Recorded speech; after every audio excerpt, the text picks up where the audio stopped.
Hello friends, good morning. So this is my outfit and I'm wearing the knee-high boots. Ayan, knee-high boots siya.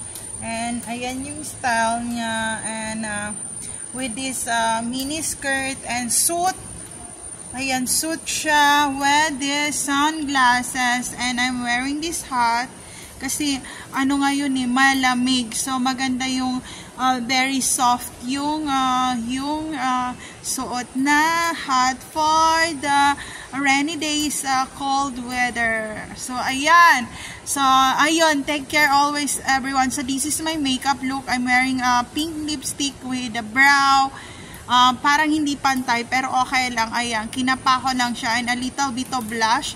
So that is for my makeup look and I'm wearing the hat with the black suit and the mini skirt with the knee-high boots.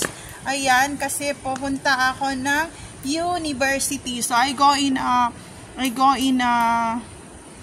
FEU to ask about magkano yung tuition ganyan, and also here in the Fatima Lagro na university. So, ayun, tingnan natin kung saan tayo makarating. And kung meron pa akong time, pupuntahan ko yung cargo kasi meron pa kaming cargo na this week pa i-deliver dito sa may Tres Terraces Condo Lagro, Fairview, Manila, Philippines. So, ayun lang. There's no safe place to all targeted individual out there. Take care always, everyone.